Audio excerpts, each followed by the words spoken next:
On pense souvent que l'herbe est plus verte ailleurs. Eh bien, ce soir, j'ai envie de vous répondre non. Nous avons la chance d'avoir un magnifique pays qui fait partie des États les plus riches d'Afrique de l'Ouest. Depuis plusieurs années, la Côte d'Ivoire connaît un véritable essor économique et social. Aujourd'hui, de nombreuses personnes en quête de nouveaux business, de nouvelles expériences, d'un cadre de vie meilleur viennent s'implanter ici, en terre d'Eburnie. Ce soir, dans la télé d'ici, on s'intéresse à ces nombreux entrepreneurs qui viennent s'installer. Pourquoi la Côte d'Ivoire et pas un autre pays? Qu'est-ce qui les a séduits? Quelles sont les difficultés rencontrées lors de l'implantation? Pour répondre à nos questions, 4 entrepreneurs ont la gentillesse d'avoir répondu présent à notre invitation. Théo Paris, Charlotte Biogué, Jean-Michel Bassimbizi et Olivier Serrucha. En deuxième partie d'émission, nous serons rejoints par une grande artiste de la chanson ivoirienne, une voix de velours, des textes qui nous parlent, véritable diva. Savanala sera avec nous, elle nous livrera même un live mémorable. Sans oublier Pierre et sa fameuse loupe, un bon début de soirée en perspective. Merci de nous avoir choisis. Vous êtes sur NCI, la télé d'ici. C'est parti.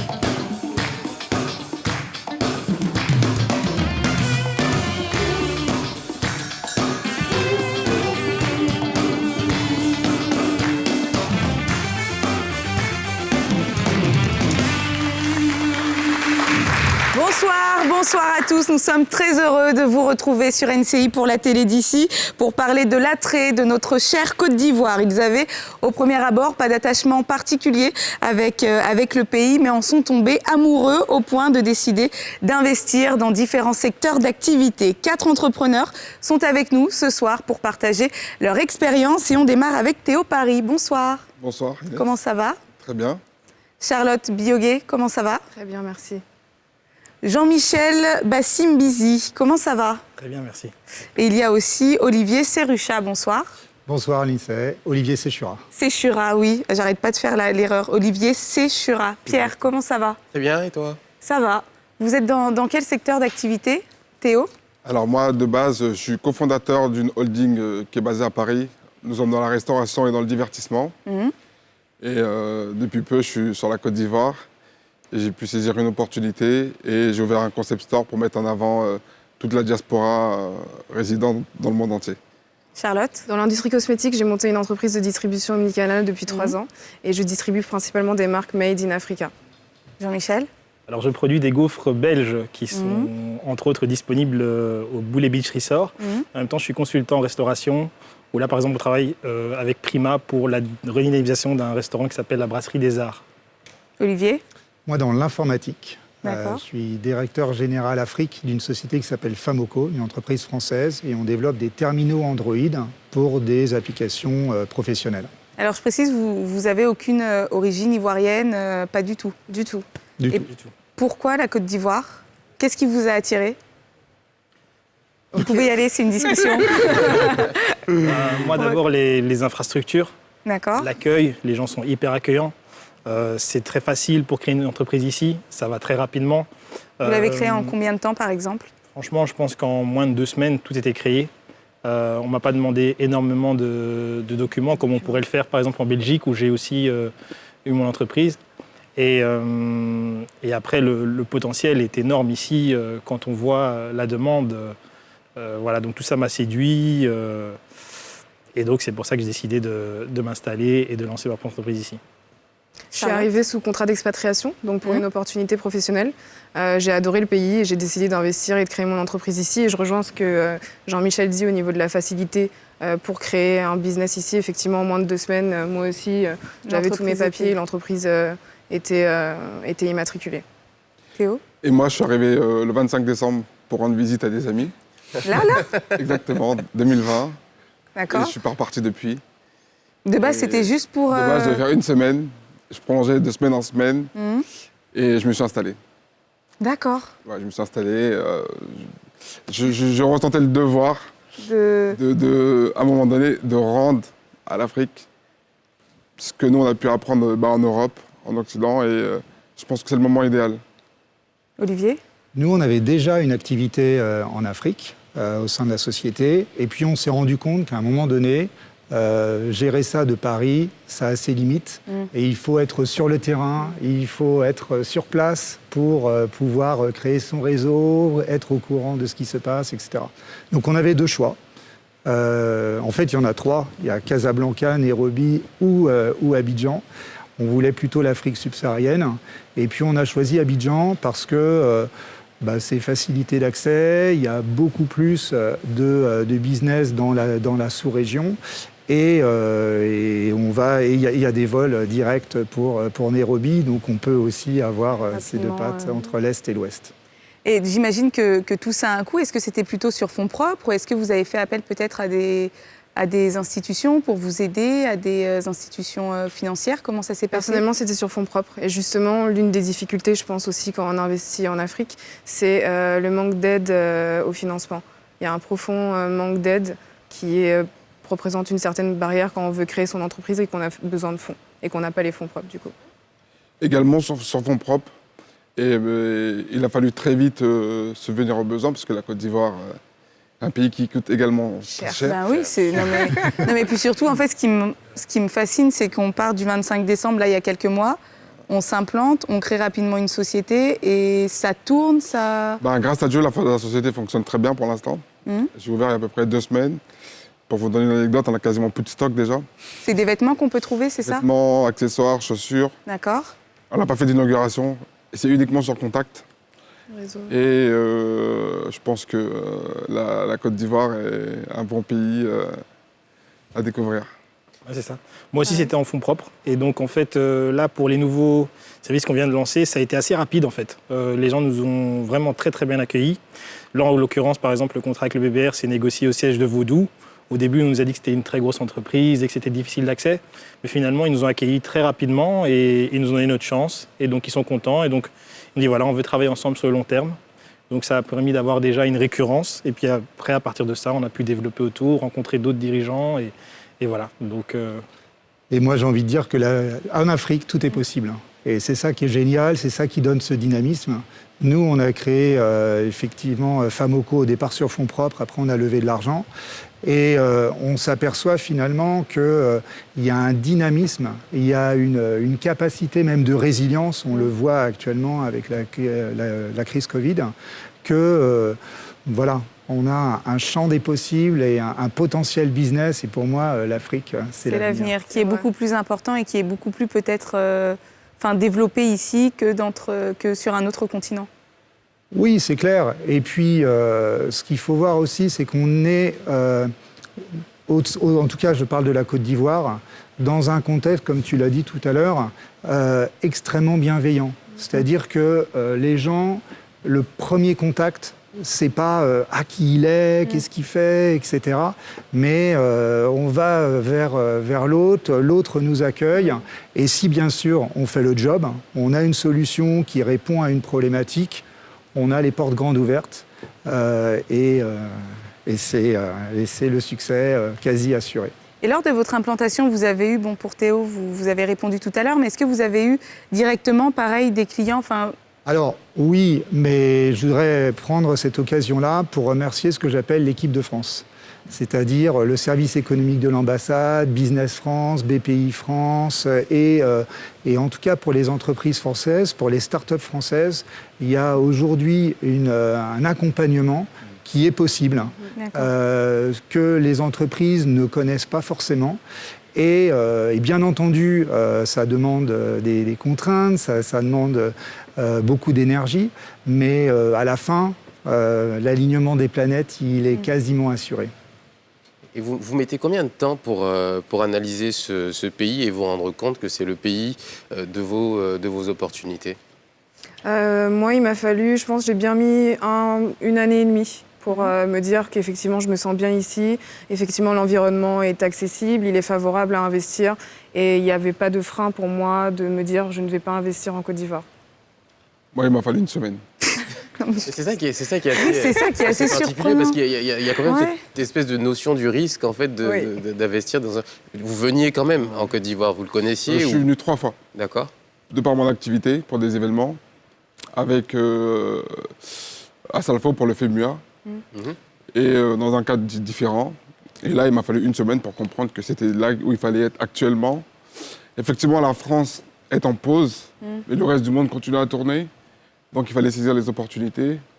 Et voilà. C'est vrai qu'il y a un contexte particulier aussi Exactement. du coup, de décembre avec de nombreux pays qui sont à l'arrêt avec la Covid. Donc j'imagine que ça a pas mal joué Je aussi. pense que s'il n'y avait pas eu le c'est Covid, ça que je je ne disais. serais jamais venu aussi rapidement, je ne me serais pas installé. En France, on a des entreprises qui tournent très très bien. On a plus de 230 employés.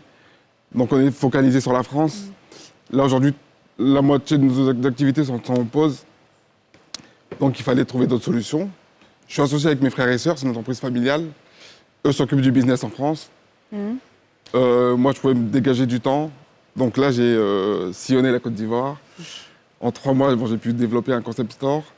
Et je pense qu'il y a beaucoup d'opportunités qu'on va pouvoir saisir avec des gens intéressants et développer. Et vous comptez après, même question peut-être aussi pour Jean-Michel, est-ce que vous comptez après repartir en France ou vraiment vous comptez vous implanter et vous installer? D'accord. Non, parce que vous parliez, vu que le pays en France est à l'arrêt, je me dis peut-être qu'ici, c'est une opportunité et c'est l'occasion peut-être de développer quelque chose, mais après, ne pas forcément oublier pour autant. C'est pas un pansement. D'accord. C'est pas du tout un pansement. C'est vraiment une volonté, je C'est pense. ça. C'est un choix. Il y a Moi, vraiment c'est un aller simple. D'accord. C'est un Sans aller retour. simple. Un aller simple pour l'Afrique. D'accord. Parce que dès qu'on arrive... Alors, moi, ça m'a pris, je ne sais pas, peut-être 5 minutes. Quand je suis arrivé à l'aéroport, je suis sorti, bouffée de chaleur, l'humidité, etc. Il bien. pleuvait en plus. Et on sent les gens, on sent le regard, on sent cette énergie. Mais même au niveau des taxis, des taxis compteurs. Et c'est là où on se dit, putain, mais c'est bon, quoi. C'est ici. Et moi, je suis venu depuis 3 ans, depuis mars 2018. Et dans un contexte où tout allait bien en France, où il y avait une croissance, etc. Mais on a considéré que pour le développement de la société, le relais de croissance, c'était l'Afrique et il fallait s'implanter localement. Jean-Michel? C'est vrai que moi j'ai adoré immédiatement. D'ailleurs, moi j'ai créé ma société en 2018, donc c'est bien avant le Covid, et j'ai accroché directement. Je suis venu ici pour un mariage, et puis je suis tombé amoureux du pays, et là j'ai dit il faut absolument faire quelque chose ici. Donc, et effectivement, comme il le dit, c'est l'accueil, c'est partout. Que ce soit même qu'on sort de l'aéroport, les gens sont souriants, ils sont accueillants, ils sont chaleureux, ils sont bienveillants. On a l'impression que rien n'est possible. Ici, je crois que vous avez une expression qui dit non à porte palabre. Donc oui, en fait, non, les gens en fait, c'est ça, Pierre. ils vont dans votre sens. C'est ça, non Je ne sais pas comment la dire exactement. Oui, moi je suis aussi, pas le meilleur mais je pour vois, ça, c'est ça. mais c'est ouais. Je vois. C'est à peu non près qui de quoi envoie il parle. palabre. C'est non Ça, qui donc envoie on a, voilà, voilà, c'est ça. c'est Donc ça. on a l'impression que tout le monde est enthousiaste. Et en fait, quand on veut faire quelque chose, tout le monde se dit oui, pourquoi pas, voyons-nous. Et quand il parle des cercles, moi aussi, j'ai trouvé ça assez surprenant. Parce que moi, au début, parce que moi, j'ai grandi en Belgique, on nous a mis dans des cercles d'affaires. Et en fait, ici, vous pouvez, à travers ces cercles, rencontrer le DG de Orange France, Côte d'Ivoire. La facilité. Ce qui est, par exemple, en Belgique, c'est pas Complètement concevable. possible, ouais. Et en France, j'imagine encore moins concevable. Et donc, vous pouvez discuter en fonction des projets que vous avez avec les DG d'entreprises qui sont quand même conséquentes. Et en fait, l'accès est assez En simple. fait, ici, on peut toucher des gens qu'on ne toucherait jamais On en toucherait Occident. jamais en Occident. Ou alors, du moins, une fois dans une vie.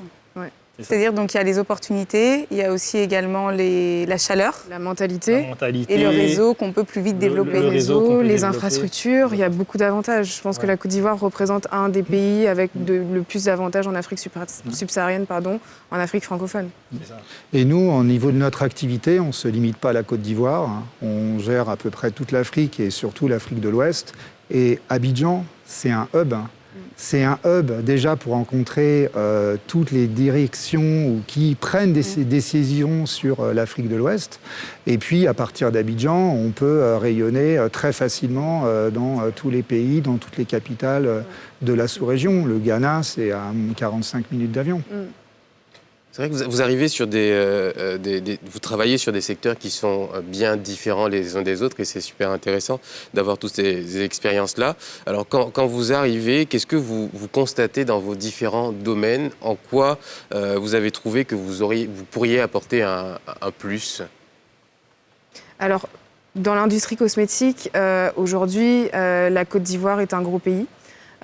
C'est un pays où on produit beaucoup de choses qui sont décapantes, des produits qui sont dangereux, irrespectueux pour la peau.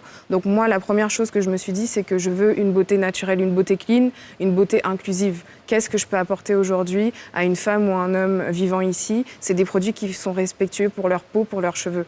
Donc ça a été la toute première chose parce que je sillonnais les marchés, je sillonnais les magasins, je sillonnais les supermarchés. Et en fait, ce qui est frappant, c'est ces produits bas de gamme, peu chers, mais qui détruisent complètement la peau. Oui.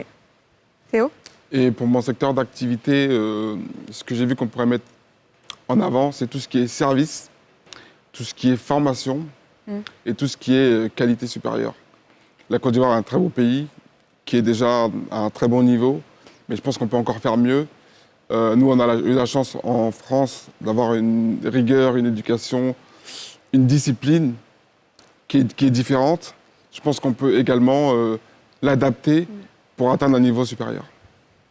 Moi, dans mon secteur, alors, au niveau de la gaufre, c'est un produit qu'on veut proposer parce qu'il n'est pas disponible. Après, au niveau de la consultance, en fait, je me rends compte qu'il y a quand même pas mal de propriétaires d'établissements qui ne peuvent pas être physiquement dans leurs établissements et qui disposent de ressources conséquentes.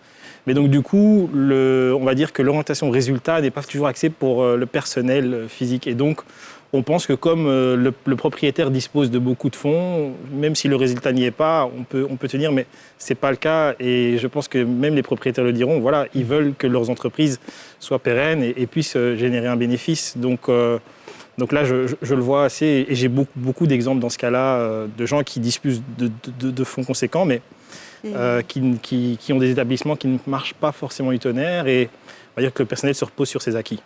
Voilà. Et moi, dans le secteur informatique, il y a énormément de projets. On intervient dans le domaine agriculture pour recenser les producteurs, les paysans, qui ont de la production sur des petites parcelles et qui ne savent pas la vendre. Et donc, il y a des filières aujourd'hui totalement informelles et qui ne sont pas du tout au bénéfice des paysans. Et nous, nos solutions informatiques, en partenariat avec des sociétés locales, permettent de répondre à ces problématiques-là et donner beaucoup plus de pouvoir d'achat et de possibilités aux paysans. Ça, c'est un exemple. On travaille dans le domaine de la collecte de taxes. On a notre premier déploiement à la mairie de San Pedro, où on arrive aujourd'hui à complètement transformer et à donner beaucoup plus de ressources financières à la mairie à travers nos solutions. Donc voilà. Et il y a énormément de choses à faire. Et un point aussi important sur la Côte d'Ivoire et sur Abidjan en particulier, c'est que dans mon domaine, il y a peut-être 200 sociétés informatiques qui développent des solutions. Et nous, on apporte des terminaux pour déployer ces solutions sur le terrain. Merci beaucoup Olivier. Dans moins de 5 minutes, on va continuer tous ensemble de parler de la Côte d'Ivoire, de toutes ces opportunités. Il y aura aussi la loupe de Pierre, touchez à rien. Vous êtes sur NCI, on revient très vite.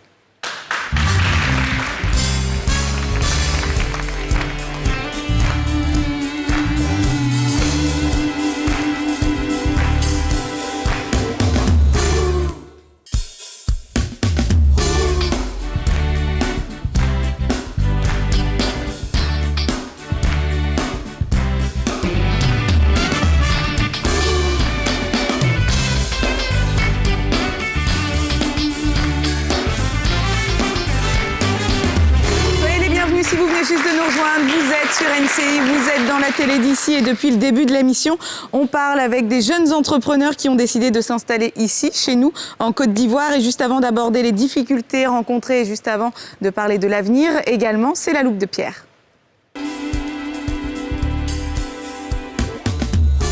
C'est à toi. On parle ce soir de Zamblé Jarvis Naya, qui est la plus jeune députée de Côte d'Ivoire à seulement 26 ans. Nouvelle qui était totalement excitante, et donc on a voulu en savoir un peu plus sur le personnage. Zamblé Jarvis Naya, qui êtes-vous ? À vrai dire, Naya Jarvis Zamblé est une jeune dame très battante, courageuse, qui a toujours de l'audace et qui obtient toujours ce qu'elle veut. Alors ça, c'est très intéressant. D'accord.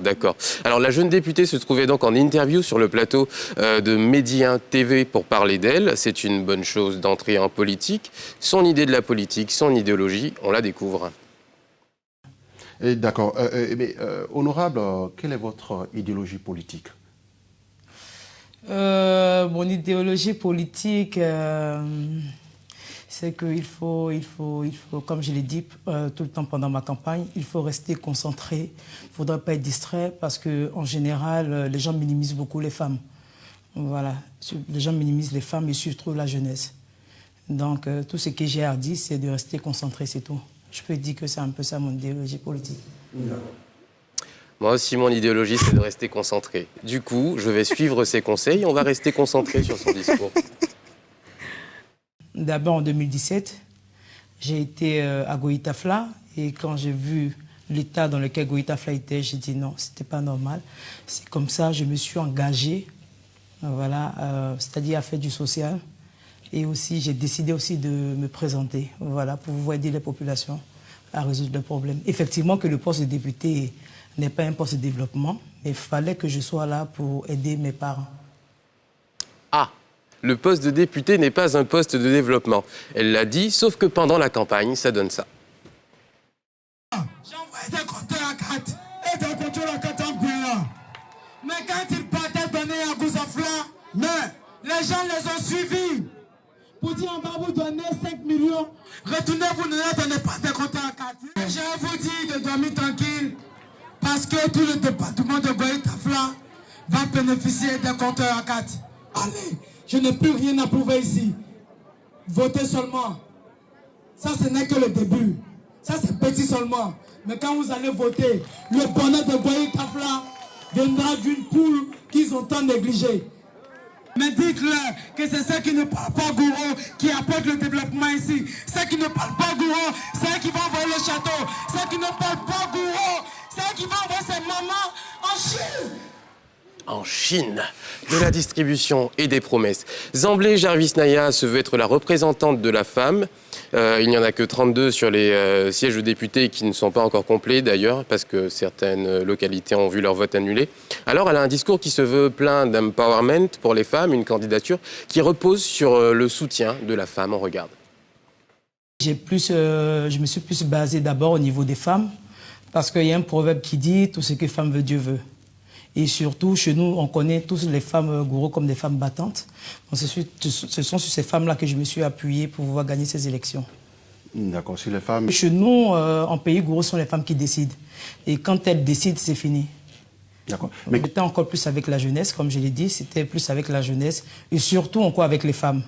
Parce qu'en général, les gens minimisent les femmes là-bas. Donc moi, je me suis appuyée sur elles et pour faire leur combat, pour prendre leur combat, c'est-à-dire pour défendre aussi leur intérêt. Alors jusque-là, l'idée, elle est très bien. Les femmes sont minimisées, pas appréciées à leur juste valeur. Sauf que son discours à elle est assez rétrograde et on repart pendant la campagne. Mais ils oublient que c'est la poule qui prend des œufs. Donc cette année, l'année 2021, c'est l'année de la poule. C'est l'année de la poule. Bon, c'est la poule qui pond des œufs, donc les femmes sont importantes. Malheureusement, dans ce discours, alors qu'on pensait avoir touché le fond, celle qui soutient les femmes s'attaque à une autre femme pendant cette campagne, cette fois sur son physique et son âge. Nous sommes 15 candidats, et parmi les 15 candidats, il y a 2 femmes. Il y a une vieille et il y a une jeune. Il y a une vieille et il y a une jeune. Non, vous me voyez, non? Je suis jeune. Ne vous trompez pas. Il y a une qui est plus jolie, il y a une qui a le visage un peu froissé. Donc, je fais le choix. Pour aller mettre la croix sur les visages froissés. Je dis et je le répète, mettez la croix sur celle qui ressemble aux Aouis. Bah, c'est pas... Sans commentaire, bienvenue dans la cour des grands, on regarde tout ce que vous faites. Merci beaucoup, Pierre. On continue de parler d'opportunités ici en Côte d'Ivoire avec 4 entrepreneurs, Théo Paris, Charlotte Biyogué, Jean-Michel Bassimbizi et Olivier Séchoura. Alors la question moi, que je voulais vous poser depuis le début de l'émission, donc on parle de ce que vous êtes venu implanter en Côte d'Ivoire, mais qu'est-ce que la Côte d'Ivoire vous apporte aussi? C'est énorme. Déjà, je pense que j'ai déjà parlé de l'accueil, de la qualité de vie. La qualité de vie, il y a énormément de facilités. Ici, on peut déléguer un bon nombre de choses, que ce soit dans le domaine du privé que dans le domaine professionnel. Moi, je pense que je connais des gens ici qui ont, on va dire, quelqu'un qui cuisine, quelqu'un qui s'occupe de leurs enfants, quelqu'un qui les conduit. Je pense qu'en Belgique, pour avoir ça, il faut vraiment très, très, très bien gagner sa vie. Je connais très peu de gens qui ont ce type d'aide. Et ouais, il y a une forme aussi de sérénité et d'enthousiasme. Vraiment, c'est énorme. Ici, quand on a envie de démarrer quelque chose, je pense qu'il y a beaucoup de soutien moral. Voilà. Charlotte? Pareil, je pense que la chaleur, la Côte d'Ivoire nous apporte une certaine ouverture d'esprit, de se dire que tout est possible, qu'on peut tout toucher en étant basé ici. Ouais, on a un rayonnement tout de suite beaucoup plus large que dans un autre pays, je pense, de la sous-région. C'est plus le rêve américain, c'est le rêve africain. Le rêve africain, ouais, et notamment le rêve à l'ivoirienne. Théo? C'est également ça. Pour moi, plus concrètement, ce serait, comme disait Olivier. Jean-Michel. Excuse. C'est pareil, Olivier, c'est là. Ouais. C'est pour revenir sur la qualité de vie. La qualité de vie est irréprochable. On passe la semaine sur Abidjan, on travaille énormément avec le stress, les embouteillages, etc. Le week-end, on peut aller ou à Dabou, ou à Jacquesville, ou à Signy. C'est juste paradisiaque. On a tout en un, à une heure de route. Et le confort et le service est magnifique. Et moi, ce que ça m'apporte, c'est une réflexion aussi sur moi-même. Et surtout, donner un sens à ce que l'on fait, à sa vie. Je suis entrepreneur en France. J'ai fait une carrière avec quelques moments à l'international. Et on est dans le business, on veut faire le plus d'argent possible, machin, tout ça. Et en fait, en étant en Afrique, alors je parle de ce que je fais au quotidien, ben on donne un sens pour améliorer le quotidien des autres. Et tu vois ce que tu disais, Charlotte, aussi sur la partie cosmétique, où ton objectif, c'est d'apporter des solutions qui sont bonnes pour la peau, qui sont saines pour l'environnement, etc. Voilà, bah nous aussi, on apporte avec notre petite pierre et via tous les partenaires que l'on a en Côte d'Ivoire, des solutions pour sortir l'Afrique du secteur informel. Et donc ça donne un vrai sens et ça donne une vraie envie de se... surpasser, d'y aller. Et j'imagine que quand on monte un business, c'est pas facile tous les jours, surtout dans un nouveau pays. Quelles sont les difficultés que vous avez pu rencontrer, peut-être ? Alors, difficulté, je parlerai de la lenteur administrative. Quand on vient de l'Occident, de l'étranger, on est habitué à ce que la société soit rapide, que tout fonctionne rapidement et qu'il n'y ait pas de blocage. Donc, numéro 1, lenteur administrative. C'est un peu paradoxal parce qu'on peut monter rapidement une société. Rapidement. Ouais, mais après, c'est un cas personnel. Je pense aussi, Jean-Michel, je connais des gens, ils ont mis 3 ou 4 mois avant d'avoir leur société immatriculée. Donc, c'est vraiment en fonction des personnes. Donc, lenteur administrative, aide au financement pour les jeunes entreprises, pour les startups. Il y a un manque cruel de financement, d'accompagnement. Et personnellement, être une femme. Être une femme, chef d'entreprise en Afrique, jeune, c'est une difficulté. Vous avez peut-être déjà reçu des commentaires beaucoup de commentaires au quotidien. Je donne l'exemple quand on a commencé à référencer certaines de nos marques en grande et moyenne surface, donc dans les supermarchés. La première question des chefs de rayon, c'était super, enchanté, mais j'aimerais voir votre patron. Et la réponse, il est en face de vous. Non, mais la personne qui est au-dessus, non, elle n'existe pas. Donc oui, être une femme, c'est quelque chose c'est un vrai challenge d'éduquer et de dire aux gens, les femmes aussi sont capables de monter des business et de les diriger et de bien le faire. Tout à fait. Je vous suis. Théo? Alors moi, je dirais plus tout ce qui est ponctualité. La fameuse heure africaine. Et également la perception des choses. On peut percevoir des choses, nous, d'une manière différente et eux également d'une manière également totalement différente. Pour eux, ce qui va être simple, cool et normal, pour nous, ce sera très embêtant. Et vous avez mis du coup combien de temps pour réellement vous adapter? Alors moi, je suis d'origine gabonaise, donc j'ai toujours vécu la majeure partie de ma vie en Afrique, donc j'ai pas eu besoin d'adaptation quand je suis arrivée ici. Au contraire, c'était très facile par rapport à une mentalité d'Afrique centrale qui est un peu différente. Jean-Michel? Moi, je me suis adapté directement. Ok, il n'y avait pas de... Direct. Quand j'ai vu les routes, le temps, les gens, j'ai kiffé. Franchement. Et puis en venant de Belgique, nous, on a l'impression quand même pas mal, même au niveau de vos signaux. C'est assez similaire. On pense à la France. Hein. On voit quand même pas mal de similitudes. Donc on se dit non, on est confo ici, on est bien. Franchement. Olivier? Moi, je considère que j'apprends tous les jours. Et je suis en perpétuel apprentissage. J'ai choisi au tout début d'être à fond dans l'intégration. C'est-à-dire que pendant 2 ans, je n'avais pas de véhicule. Je prenais le taxi. Je faisais 3, 4, 5 meetings par jour. Je sortais, j'arrivais avec la chemise trempée, etc. Mais ça permettait aussi de discuter avec les chauffeurs de taxi, d'être le plus imprégné possible. Et ce que tu disais, Théo, en fait, tout le monde, c'est la notion du temps. C'est-à-dire que la notion du temps, elle n'a rien à voir par rapport à l'Europe. Et c'est vrai que il faut prendre du recul. Oui. Des fois, il y a des phases d'accélération où il fallait faire un truc pour la veille, mais on ne le savait même pas. Et puis, le silence radio. Les gens ne répondent pas. Pendant, 2 semaines, 1 mois, 2 mois, 3 mois. Juste parce que ils n'ont pas la réponse et ils ne veulent pas décrocher parce qu'ils ne veulent pas dire qu'ils n'ont pas forcément la réponse. Et puis des phases d'accélération aussi très rapides. Donc c'est la notion du temps qui est très différente par rapport à l'Europe. Et de l'importance. Et l'importance, ouais. Et de l'importance. Ouais. Et à partir du moment où on intègre ça, je pense qu'on comprend une bonne partie des choses et on arrive à mieux s'intégrer. En revanche, comme moi, je dois quand même donner des comptes à la holding, là, ils ne comprennent pas.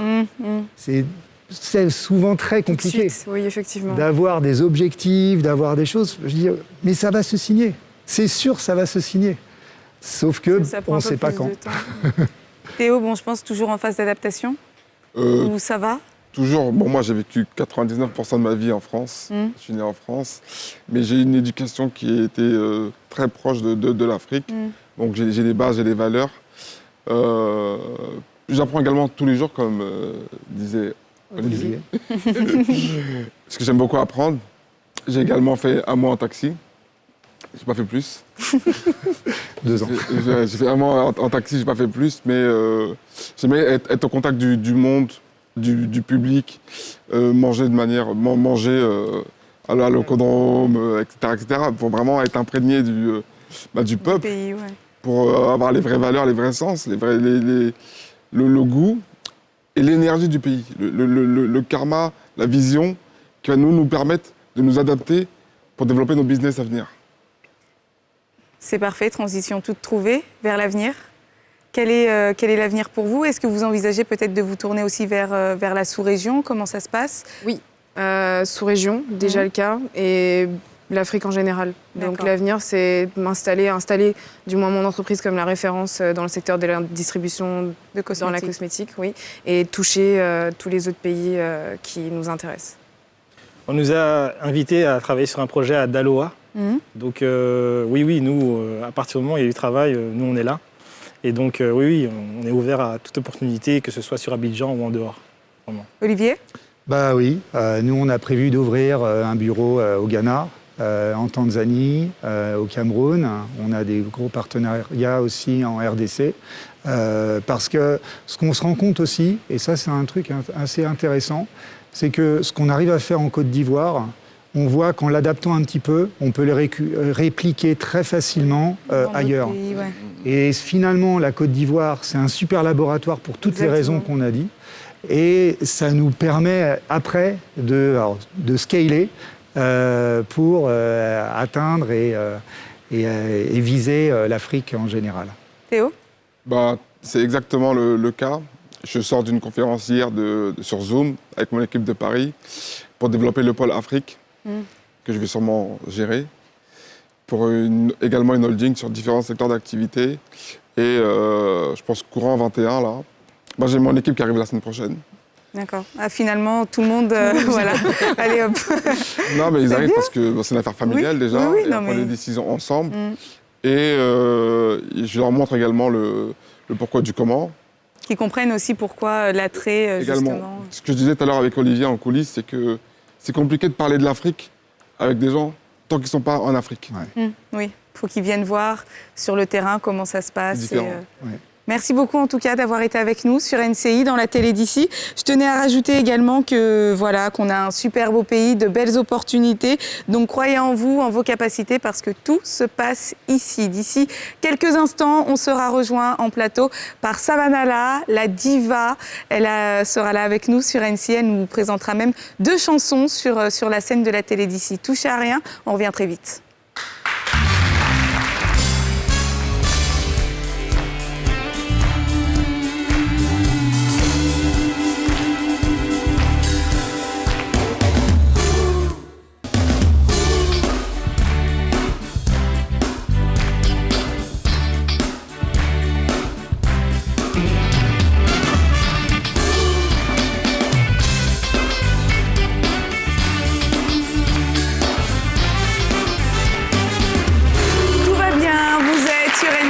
Merci infiniment de nous avoir choisis. En plus de ça, ça y est, elle vient de nous rejoindre. La diva Savanala. Bonsoir, comment ça va, madame? Nous sommes très, très heureux de vous retrouver sur NCI, dans la télé d'ici. Alors, depuis le début de l'émission, on parle d'opportunités ici en Côte d'Ivoire. Et vous, c'est un petit peu l'inverse. C'est-à-dire qu'au sommet de votre carrière, vous décidez de partir en France. Pourquoi ? Oui, j'ai été obligée de partir en France parce que j'ai été maman. Voilà, j'ai une fille qui est née en France, donc qui est née française. Donc, il fallait que je retourne en France pour pouvoir m'en occuper. Pour être là auprès d'elle. Voilà, auprès d'elle et tout, ouais. Est-ce que vous avez peut-être une envie de vous réinstaller ici ? Tout à fait. Aujourd'hui, elle a 13 ans. Elle a 13 ans. Je pense qu'elle a bien grandi, donc je peux revenir. Savanala est avec nous ce soir sur NCI dans la télé d'ici. Elle a bercé toute notre enfance, enfin mon enfance, celle de Pierre aussi. Je pense. J'ai écouté beaucoup de morceaux, je m'en souviens encore. Et c'est cool de voir des gens qu'on a écoutés et qu'on n'avait jamais vus. Et c'est pour ça que c'est super la télé d'ici aussi, recevoir des artistes, meet your idols. Ça fait plaisir. Ouais. Et c'est l'heure tout de suite du medley de Savanala.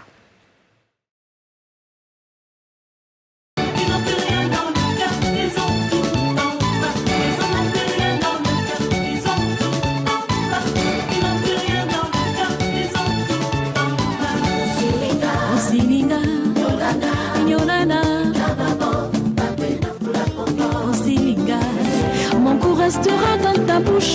Tu pourras, tu reviendras. Ton pied, mon pied, moi je t'aime. Si tu sors, moi je t'aime. Ton amour est gabago. Toi, ton amour est gabago. Ton amour est gabago. Je serai dedans.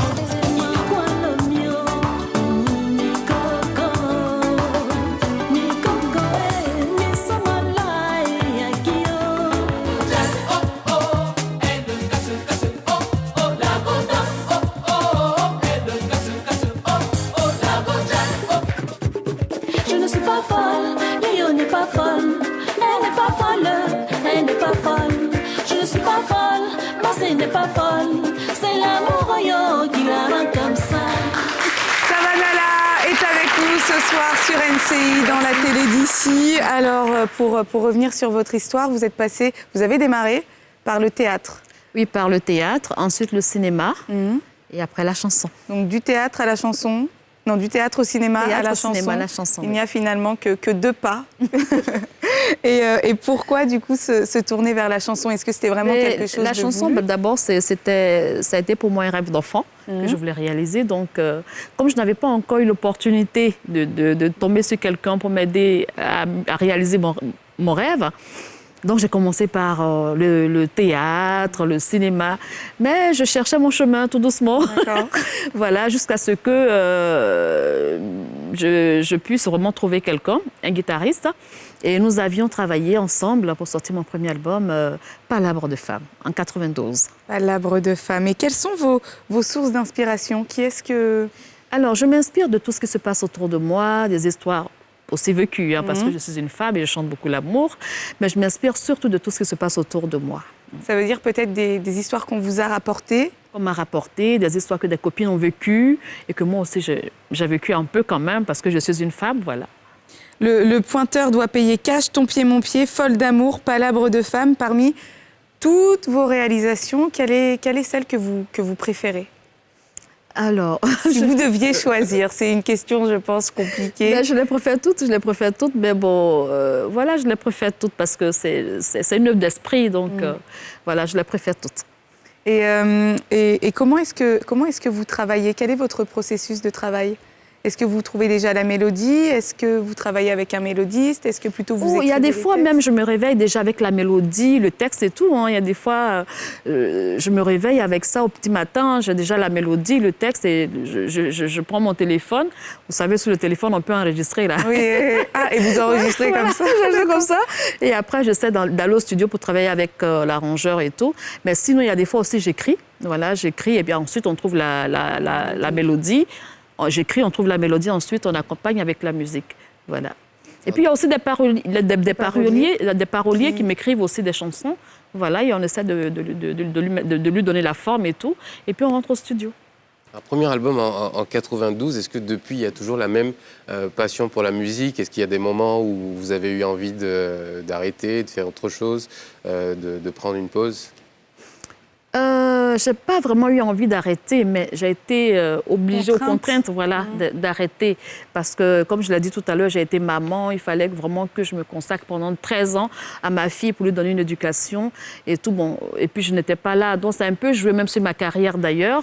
Et là... Vous faisiez souvent les allers-retours, non? Je faisais, mais c'était pas... Je venais pour juste 2 semaines et je repartais. Vous savez, en France, on ne tourne pas vraiment... Bon, il faut rentrer dans un autre créneau pour pouvoir vraiment se faire connaître là-bas. Et donc, mais je faisais quand même des spectacles là-bas dans le milieu africain. Mais bon, avec cette maladie qui est arrivée depuis 1 an et demi, presque 2 ans, on ne travaille vraiment plus en France. Voilà. Donc, même hier, ils ont confiné encore les gens. Oui, c'est ça, c'est la grande nouvelle. Voilà, la grande nouvelle. On n'arrête pas de nous confiner. Donc, pour moi, vraiment, j'ai envie de revenir chez moi, voilà, reprendre ma place, recommencer à bercer mes fans et pouvoir communiquer aussi avec eux. Et quel regard a votre fille sur toute votre carrière? Je suppose qu'elle elle a 13 ans. Est-ce qu'elle a déjà... Elle est très contente de voir maman star. Vous savez, elle en parle même à l'école. Ma mère, elle est star, elle chante et tout. Elle est très contente, elle est fière de moi. Vous avez 8 albums à votre actif, si je ne me trompe pas. Oui, 8. Est-ce qu'il y a un 9e album peut-être de prévu? Il y a d'abord un single. Je vais d'abord faire le single et après, je vais me concentrer sur un album qui va sortir fin 2021. Et le single, le single sortira avant? Avant. D'accord. Il va sortir dans un mois, là. Est-ce qu'on a le titre peut-être du... Oui. Il y a une tradition ici. C'est ça, il y a une tradition du titre révélé en plateau qui est censé fonctionner très bien. Exactement. Ensuite. C'est Amour Saka Saka. Amour Saka Saka. Voilà. Est-ce qu'il y a un featuring? Oui, avec DJ Mix. Et c'est 29 ans de carrière? Presque 30? Oui, 29 ans. J'ai commencé en 92. Qu'est-ce que vous retenez de toutes ces années?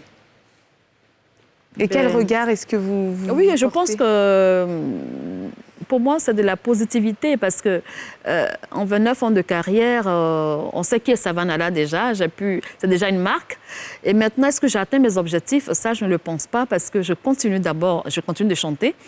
Et pour moi, je ne compte pas m'arrêter de sitôt. Je veux continuer vraiment.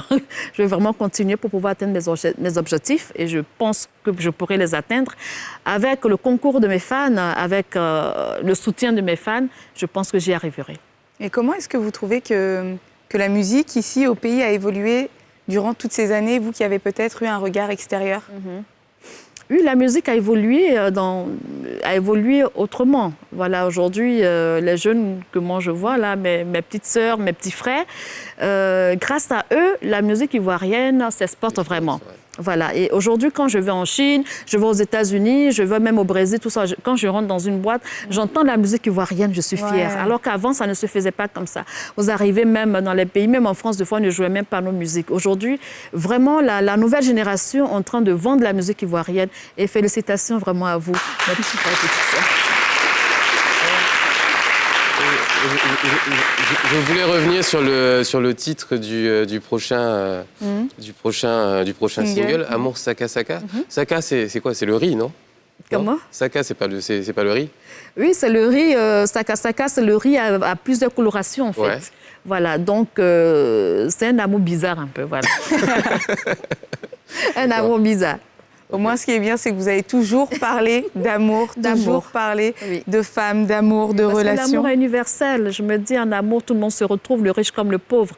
Tout le monde s'y retrouve, voilà. Vous avez bien raison. Est-ce que, pour ce retour, est-ce qu'il y a des choses nouvelles qu'on va retrouver dans votre musique qu'on n'avait pas forcément avant? Comment vous avez évolué? Qu'est-ce que vous allez nous proposer? Alors, déjà, faire un mix, je veux dire un featuring avec DJ Mix, c'est déjà un esprit jeune. Donc, la musique sera jeune.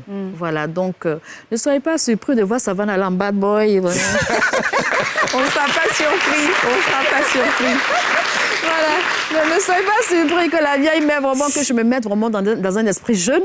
Et la musique aussi sera jeune. Donc, vraiment, comme on le dit, on sera dans la guerre. Ça va chauffer. Ça va chauffer. Donc, vous venez d'en parler, un featuring donc, avec DJ Mix. Est-ce qu'il y a d'autres artistes de la nouvelle génération que vous appréciez? J'ai déjà fait un featuring déjà avec DJ Kejevara. Là, c'est Mix. Après, ça va être même une femme. José? Oui, pourquoi pas? Pourquoi pas? L'invitation est lancée. Je l'aime beaucoup, elle chante tellement bien que je souhaiterais vraiment partager ça avec elle aussi. José!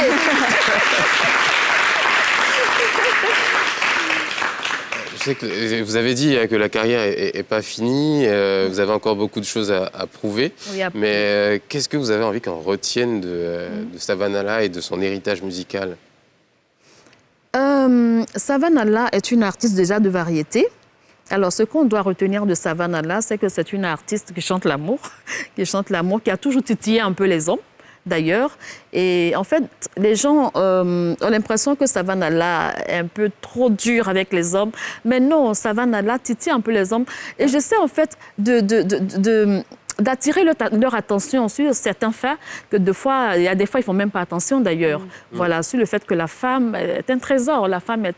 Voilà, nous sommes des trésors. Voilà, nous sommes des trésors. Mais je pense que ça passe quand même bien parce que je me souviens, à l'époque, je voyais même des hommes chanter Le pointeur doit payer cash. C'était absolument marrant. Oui, je pense que ça passe quand même. Oui, en fait, ils le chantaient parce qu'ils savent qu'ils payent déjà. Voilà, oui, j'ai osé dire en fait tout ce qui se faisait déjà tout bas. Quand un homme va draguer, il paye toujours quelque part. Vous mettez une unité, passe 200 francs ou 500 francs, vous passez tout votre temps à vider ça, c'est que vous êtes en train de payer quelque part. Tu ne seras pas d'accord avec ça? Oui, non, pas... No comment. Je me prononcerai pas. En tout cas, merci beaucoup, Savannah, d'être passée par la télé d'ici. Merci beaucoup pour votre musique et pour tout ce que vous avez fait et tout ce que vous continuez de faire pour la musique ivoirienne. Et on va se retrouver d'ici quelques instants sur la scène de la télé d'ici avec Savannah. Savannah. Oui, merci. Merci beaucoup.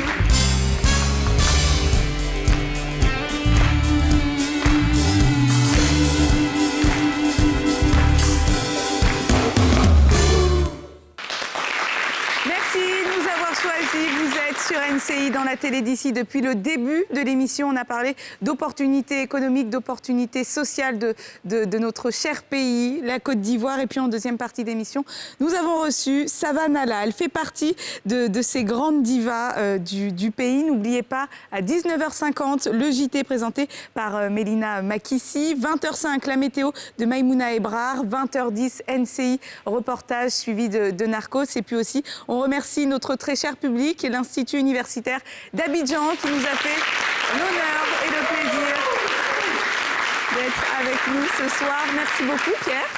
On se retrouve demain, 18h30 sur NCI, dans la télé d'ici. Et puis surtout, c'est parti pour Savanala. Elle fait partie de ces grandes divas du pays, presque 30 ans de carrière. Savanala, sur la scène de la télé d'ici, c'est maintenant sur NCI. C'est parti.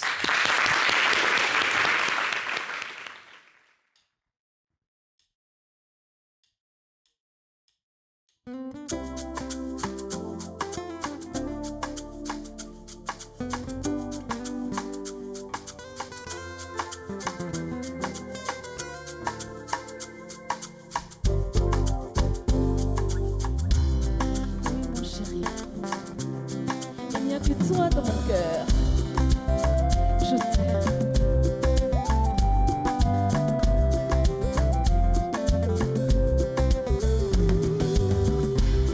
Quand j'habitais chez mes parents, souviens-toi, oh. Quand je ne vivais pas sans toi, souviens-toi, oh. Tous les jours c'était les bouquets de fleurs, les soins dans les restaurants. Tu as réussi à prendre mon cœur. Maintenant je ne peux plus te laisser. Ton pied, moi je t'aime. Si tu sors, moi je t'attends. Ton pied, moi je t'aime. Si tu sors, moi je t'attends. Ton pied, moi je t'aime. Si tu sors, moi je t'attends. Ton pied, moi je t'aime. Si tu sors, moi je t'attends. Arriva. Qu'est-ce que tu croyais, mon chéri? Je ne suis pas un fruit de joie qu'on ramasse au bord de la route, que l'on se sait, que l'on jette. Moi je veux porter ton nom, partager avec toi ma vie, te donner aussi des enfants. Chérie, pour ça je me battrai. Ton pied, moi je t'aime. Si tu sors, moi je t'aime. Ton pied, moi je t'aime. Si tu sors, moi je t'aime. Ah oui oh, ah oui oh. Souffre. Ah oui oh, ah oui oh, ah oui oh, ah oui oh, bébé je souffre. Ah oui oh. Quand tu me laisses à la maison, aïe je me sens si seule.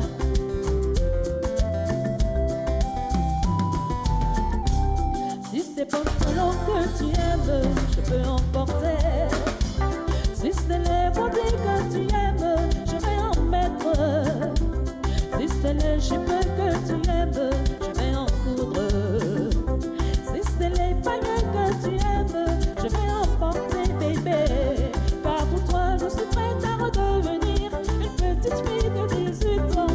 Je suis sincère, je le jure, parce que c'est toi que j'ai choisi. Bébé. Je t'aime. Si tu sors, moi je t'attends. Ton pied, moi je t'aime. Si tu sors, moi je t'attends.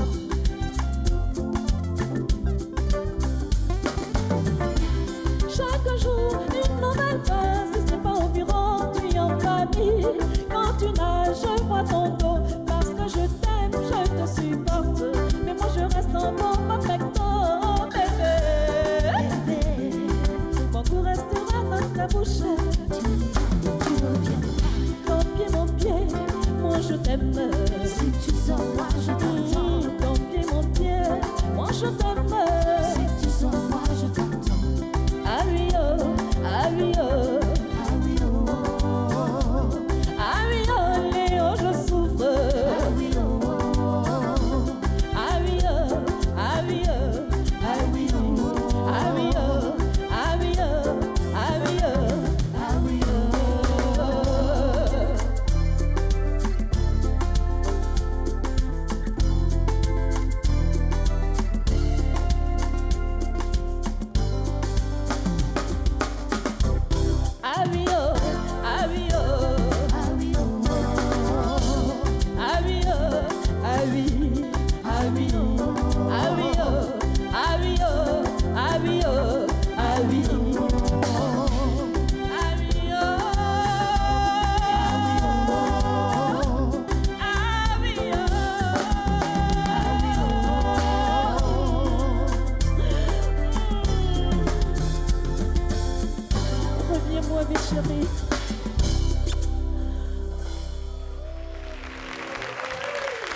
Merci, merci.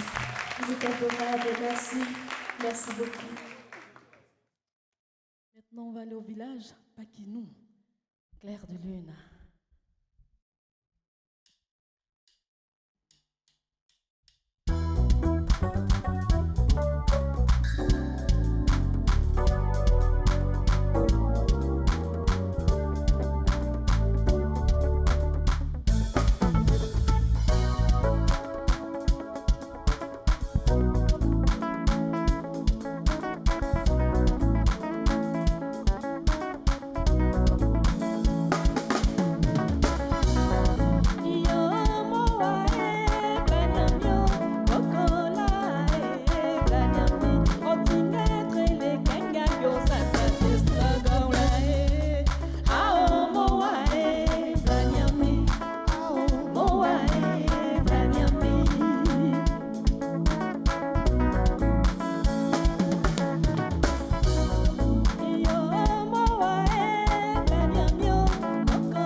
Merci.